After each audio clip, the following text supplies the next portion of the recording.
Welcome to PQ Doc on Call, a podcast dedicated to current and aspiring intensivists. My name is Pradeep Kamath, and I'm a pediatric critical care physician at Emory University School of Medicine. And my name is Rahul Damania, a current second-year pediatric critical care fellow. Today's episode is dedicated to tumor lysis syndrome. We are delighted to be joined by Dr. Himali Subnis. Dr. Subnis is an assistant professor of pediatrics at Emory University School of Medicine. She's also a pediatric hematologist oncologist at the Aflac Cancer and Blood Disorder Centers at Children's Healthcare of Atlanta. She's also the co-director of the high-risk leukemia team at Aflac Cancer and Blood Disorder Center at the Children's Healthcare of Atlanta. I will turn it over to Rahul now to start with our patient case. We have a 3-year-old female with pre-BALL presents on day 2 of chemotherapy to the pediatric intensive care unit. She is admitted as there was a arrhythmia noted on her telemetry. Her initial labs are notable for an elevated WBC count of 150,000, and in the PICU, she is noted to have decreased urine output and an EKG notable for peak T waves. Her labs are notable for hyperkalemia, hyperphosphatemia, and low ionized calcium. Dr. Subnis, this case highlights some of the key clinical and laboratory features of tumor lysis syndrome. Do you mind describing for our listeners what exactly is tumor lysis syndrome and how you would define it? Sure. So tumor lysis syndrome is actually one of the more common pediatric oncologic emergencies that we commonly encounter for a lot of our pediatric cancer patients. And the way we typically explain it to the families is it is resulting from patient cells basically opening up or lysing as either the cancer grows out of control or when we initiate chemotherapy or any treatment for the cancer. So the way I typically explain it to families is that anything that's inside the cell is basically now out in your blood. And typically it's not supposed to be that way. So the main things that really are things that can become medical problems is things like potassium, phosphorus, and as a result of the high phosphorus, they can have a low calcium. And all these 3 metabolic abnormalities basically affect organ function. The other big one, which is something we definitely worry about, is uric acid, which technically is not always present inside the cells, but as your cell breaks open, the DNA in the cells breaks down, and the end result is uric acid. And that's what comes into the cells, into the blood, and causes problems. And so most patients, when they are at risk for this tumor lysis, we typically would like to give our intensivists heads up, because this is something that while we are comfortable knowing and understanding, we still require their help for management. You definitely highlighted some key metabolic abnormalities in tumor lysis syndrome. Are there some clinical manifestations that patients present with? They can, and we hope that the cases that they present with these clinical changes when they are in the hospital, because these are definitely life-threatening events. For example, with the electrolyte abnormalities that I just mentioned, you can definitely have these patients develop cardiac arrhythmias, just like the patient you described at the start of this case. And sometimes I personally have had patients present with kidney failure and basically have a really elevated creatinine, and they almost discover the cancer in retrospect.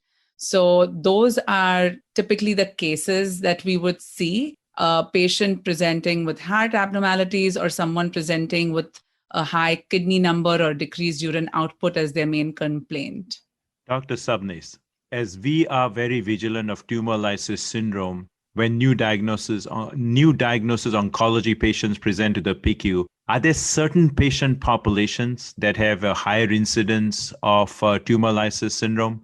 Yes, for sure. And I'm glad you asked me this question, because I think this is the one key point that we as oncologists really want intensivists to understand, because just because a patient has cancer does not mean that they have tumor lysis. So for example, when we think of cancer in general, pediatric cancer, hematological malignancies definitely are at a higher risk, whereas solid tumors or brain tumors are not at the same risk.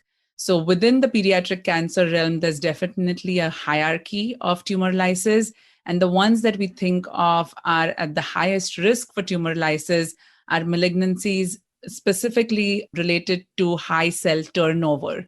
So the idea is if the tumor is growing really fast, that means when we start things, they often get killed very fast. And if that's the case, then those patients with these high, fast-growing tumors are at the maximum risk of tumor lysis. So if you ask me in terms of diagnosis, Burkitt's lymphoma or leukemia, diffuse large B-cell leukemia or lymphoma are the ones that are the highest risk for tumor lysis. And those are the ones that we are most worried about. The next one in that category really falls into the acute leukemias. So you have acute lymphoblastic leukemia or acute myeloid leukemia that kind of form the second tier. But not only is the diagnosis important, the lab abnormalities that patients present with are also taken into account while kind of determining their risk. Dr. Sabnis, I think that the malignancies with increased cellular burden are really at the highest risk of developing tumor lysis syndrome. That is correct. As we've discussed about patients at highest risk and with our case, would you mind highlighting the key pathophysiologic principles which drive tumor lysis syndrome? Absolutely. So the way tumor lysis works is with the way any cell dies or undergoes apoptosis in your body. So basically anything that's within the cell, so the electrolytes that typically come out are potassium, which is a big problem for heart function and rhythm abnormalities, followed by ATP, which is in your cells, which is mainly phosphorus. And so as phosphorus comes out, typically it tends to combine with the calcium that's circulating and form calcium phosphate deposits. And this not only can interfere with kidney function, but it can also cause decrease in the circulating ionized calcium. And that in turn will impact your heart function. So electrolyte abnormalities are typically the ones that I listed above. In summary, it's hyperkalemia, hyperphosphatemia, and hypocalcemia. The fourth big component is the uric acid. And the uric acid is an end product of DNA. So whenever DNA or deoxyribonucleic acids break down, they ultimately form xanthine and hypoxanthine, which then ultimately get converted into uric acid. And uric acid is, normally excreted by our kidneys. And if your kidneys are able to deal with a certain amount of uric acid, that's fine. But often due to this high turnover, if there's excessive amounts of uric acid, then the kidneys often get overwhelmed. And it's kind of having an instant onset of gout almost, where you have so much uric acid in your system that your body can't deal with it and urate crystals are formed. So basically, tumor lysis is resulting in those four key abnormalities: hyperuricemia, hyperkalemia, hyperphosphatemia, and hypocalcemia.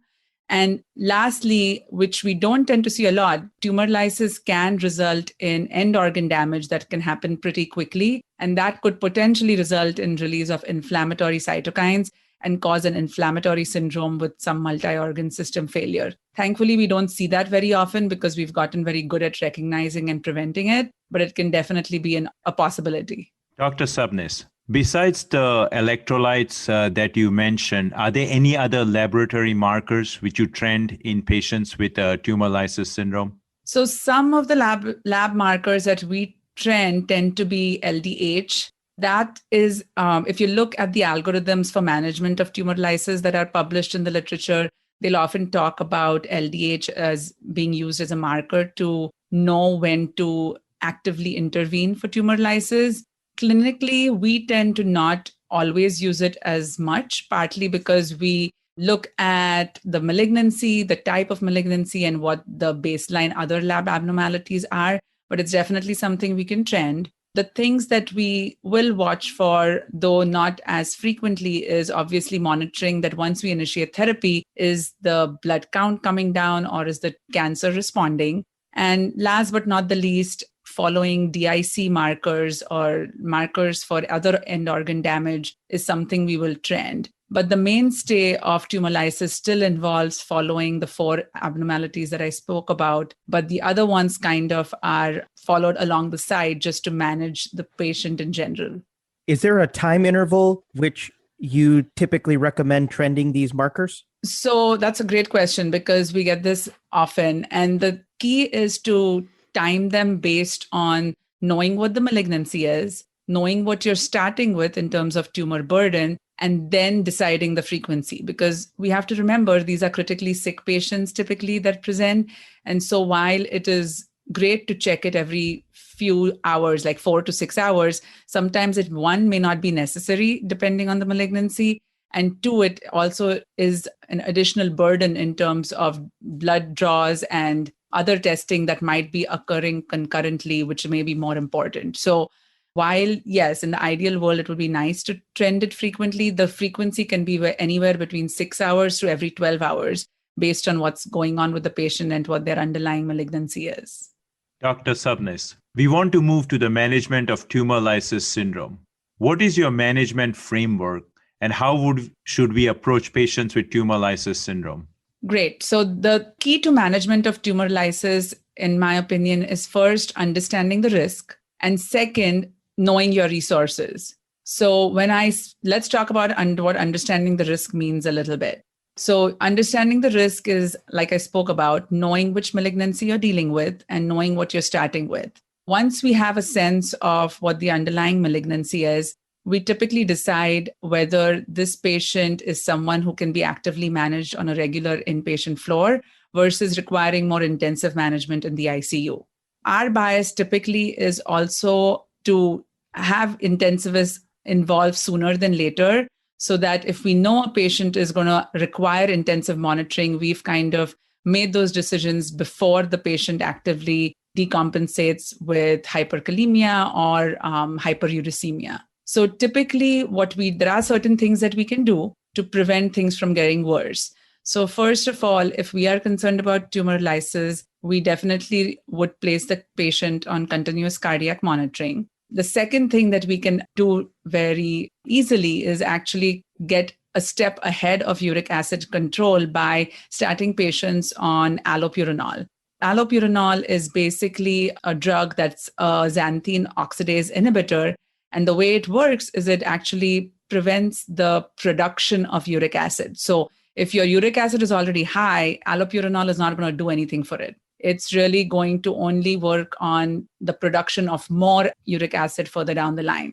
But starting a patient on allopurinol is never a bad thing because it's a very well-tolerated drug and it will definitely decrease further production. What it will not do, however, is get rid of the existing uric acid that's there. And that's where we are thankful that we actually have urate oxidase inhibitor, which is basically rasburicase. And I apologize, it's not a urate oxidase inhibitor, it's actually a urate oxidase. And it's basically an enzyme that will break down the uric acid that's in the system already. And by doing that, it's really going to bring down your uric acid very quickly and prevent any deposition in the kidney or any other organs. So actively, those are the things that we use for uric acid control. And the remaining electrolyte disturbances, such as hyperkalemia, hyperphosphatemia, and hypocalcemia, are managed individually. That's something that we typically manage in conjunction with an intensivist because they are also just as well trained to manage these, to be honest. So I will leave that to you guys to discuss further if y'all would need to. Dr. Subnis, are there some patients where you may actually delay starting chemotherapy or even steroids, especially if they're at high risk for tumor lysis? In my opinion, we typically never delay starting therapy because we have active interventions that can be used to manage the side effects. We definitely have had patients who are at high risk of tumor lysis that have even gone to the extent of requiring renal support in the form of CVVH or dialysis for management of some of the issues. The reason why we don't want to delay initiation of treatment is, though the tumor lysis is a concern, the overall clinical condition of the patient is not going to improve until you start treatment of the cancer. So since we have the ability for supportive care measures in place, it's almost never in the modern age that we actually delay the initiation of therapy, knowing that that's really what the patient ultimately needs. I kind of equate it to management of DIC. Like, unless you fix the primary problem, you're never going to fix the DIC. Thank you so much for highlighting it. And I really think that it's such a case-by-case basis, as well as balancing the risks and the benefits. Let's go ahead and take these electrolyte abnormalities by its own category. Starting with hyperkalemia, the central tenets we typically think of are going to be stabilizing the cardiac membrane with calcium gluconate insulin and glucose, and that serves to be a topic on its own. Do you mind just commenting a little bit about hyperphosphatemia and hypocalcemia? Sure. So typically we tend to manage hyperphosphatemia by use of oral phosphate binders. And that's typically an easy way to manage it, especially if the patient is able to tolerate oral intake. We don't worry so much about hypocalcemia unless there is a risk for actual cardiac dysfunction. And so we will, at that point, require a key role for intensivists to play to help us kind of find that fine balance. There is always the theoretical risk of ectopic calcification from hypocalcemia and hyperphosphatemia. Clinically, it's not something we worry about as much because really the metabolic abnormalities affecting the cardiac function are more a cause for worry at that point rather than the theoretical risk of calcification. Dr. Kamat, we see these patients very frequently in the pediatric intensive care unit, and at times they are unable to be medically managed. How do you approach CRRT in patients with tumor lysis syndrome? Rahul, that's a good question. I think I want to say that the indication for renal replacement in these patients is actually similar to other forms of acute kidney injury, such as intractable hyperkalemia, fluid overload. But a lower threshold for initiating CVVH should be used in patients expected to manifest tumor lysis syndrome due to their tumor burden. Excellent. Finally, Dr. Sabnis, I wanted to highlight any opportunities for the prevention of tumor lysis syndrome. There's really no specific way you can prevent it, to be honest. What we can do, as some of the measures I mentioned, like initiation of allopurinol, pretty much we do that as a routine for all patients, even before initiation of therapy. That's really the only one thing that you can use to prevent hyperuricemia that can follow initiation of chemotherapy. And the others are just things that you know it can happen, you look for it, and you manage it as soon as you start seeing things turn ugly. Dr. Sabnis, thank you so much for providing your insights today. In summary for our listeners, what would be your take-home clinical pearls in the management of tumor lysis syndrome? I'm glad you asked that because we often have this kind of decision-making that's really time-sensitive and that needs to be made between oncologists and intensivists. So first of all, I say make sure you know what you're dealing with. So what that means is understanding your diagnosis and figuring out what the risk is. Because as I mentioned earlier, and I could not stress anymore, but every cancer is different and every cancer does not have the same risk of tumor lysis. The second thing I would state is that fluid management, which we didn't talk about a whole lot in this section, but I think is really important for intensivists to understand, is that while we understand that hyperhydration is required and it's a part of management of tumor lysis, not every patient needs the same degree of hydration. And some patients actually can be at risk for pulmonary edema if you hydrate too much and if their risk of tumor lysis is low. So there is a balance to be achieved in management of that. And then lastly is be proactive in monitoring. And if you see signs, intervene quick and intervene early, because I have actually seen a patient die of tumor lysis in the last 10 years of me doing this. And so it is a real threat. We've gotten really good at getting on top of it in time, but we have also had, errors and issues happen if timely intervention was not done.